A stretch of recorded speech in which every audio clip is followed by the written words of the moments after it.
Your dogs aren't protecting anything or anyone, and actually, the general public needs protection from your dogs.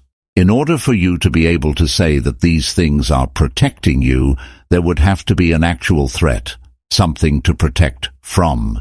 So, I ask again, what is it you think dogs are protecting people from? Florida postal carrier is dead after being attacked by 5 dogs over the weekend. This tragic incident happened in Putnam County, which is just east of Gainesville.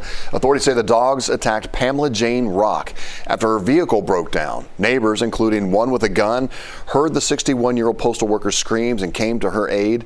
According to officials, the armed neighbor fired several shots into the air and into the ground while others physically removed those dogs. She was taken to the hospital but later died. In this next video, pay attention to the way the dogs are regularly humanized in the listener's mind. Just understand that the edits you hear, those are mine. And every time you hear a tone or other sound, that is me editing out the dogs' names from the story. I also had to go to some lengths to fix the audio from this video, as it was originally only in mono, meaning it plays out of one side of the speaker, or one side of your headphones. And the clip's volume was quite low. After this next clip, which I will play in its entirety, I will point out some key things that stood out to me in this story. Feel free to share your own observations below as well.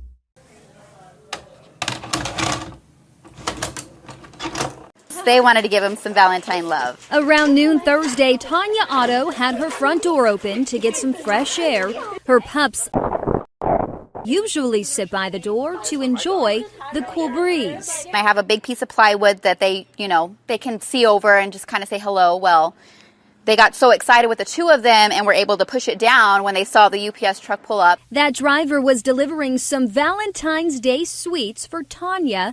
As you can see here on this surveillance video, got a little too excited about the flowers and chocolate-covered strawberries in the box.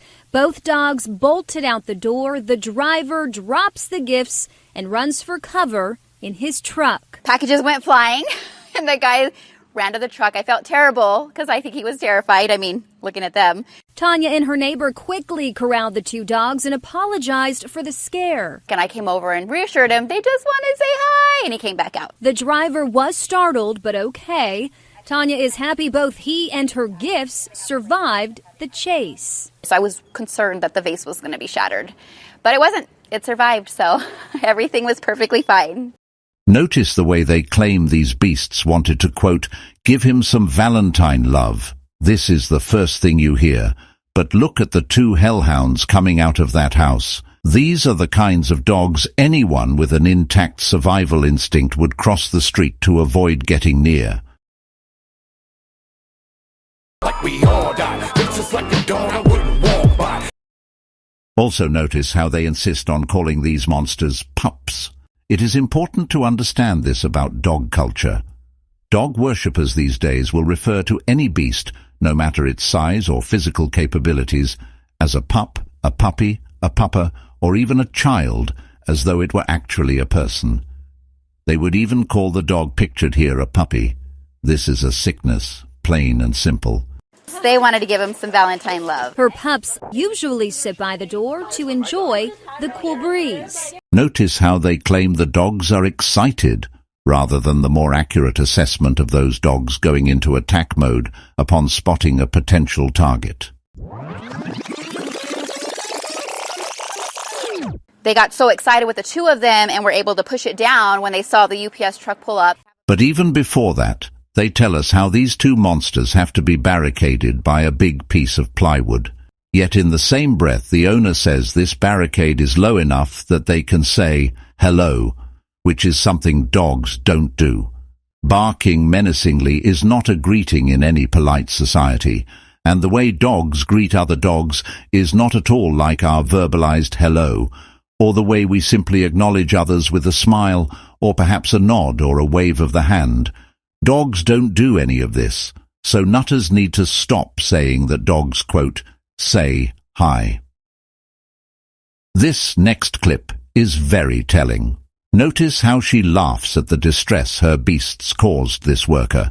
Notice also how she readily acknowledges that her dogs are obviously a threat based on their physical appearance alone.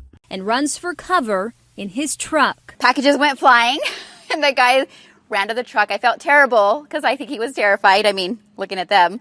Notice how she says she felt terrible, but also laughs about the ordeal and downplays the entire thing by pretending her worthless mutts possess various human qualities. So I was concerned that the vase was going to be shattered. But it wasn't. It survived, so everything was perfectly fine. Thus far, I have only used 2 clips, but there are so many like these out there. In most cases, dogs chase and attempt to attack delivery workers and the like, but sometimes they actually manage to get to them, and sometimes they actually do kill people, something it is clearly in their nature to do, or else they would not ever do it. But a question to ask with any such video is the following. Seriously, what were these dogs protecting people from? Do these nutters believe they need to be protected from receiving things they ordered online? There is no threat, so no one is being protected from anything. Furthermore, there is no evidence, and no good reason to believe, that these violent stenchhounds believe they are protecting anyone or anything when they launch these unprovoked attacks. A couple of years ago, I was watching a video where a dog attacks a delivery worker for absolutely no reason. One dog apologist actually told me, "You ever just think it's a guard dog trying to protect its owners?" I asked that poster if they seriously believed this dog was guarding the homeowner from the delivery guy who was not a threat at all. I never got a direct response to that question. If anything, the dog's owner had to go save the potential dog attack victim from the beast. As I stated already, it is people in the general public who need protection from your pet monsters. So claiming that they're protecting people or property when they're clearly just attacking at random is adding insult to injury, in essence. At any rate, here is that video.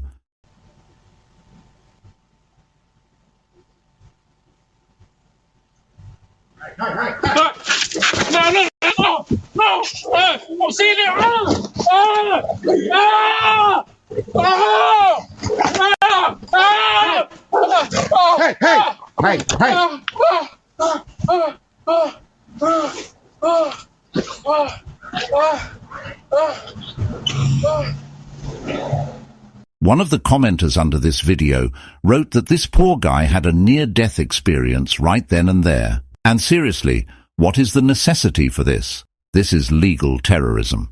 By what stretch of the imagination do you nutter think it's appropriate to own a revolting set of fangs and muscles that barely has a brainstem, the sole function of which, besides defecating and barking all the time, is to try to latch onto people with its incredibly sharp fangs simply because it sees them? It's like a living, moving booby trap that can go anywhere and which often wanders off property. Dogs are dangerous. They are not our friends, and they are never protecting anyone from anything. More often than not, they are creating a needless hazard in people's lives. To sum it up, this is why I likewise hate dog worshippers with a passion. Their priority is their ability to exercise their most questionable consumer and lifestyle choice, to purchase and own a dog. It is not public health or human safety. That is our priority as dog culture critics. And whilst we have focused on attacks here, dogs are detrimental for various reasons that have, sometimes, very little or nothing to do with them biting or mauling. That is, in addition to so many of them being an obvious and needless danger, a true menace to society, an obstacle to workers and pedestrians, a nuisance to neighbors, a source of contamination and pollution, and a way to erode social cohesion and to make people's lives a living hell.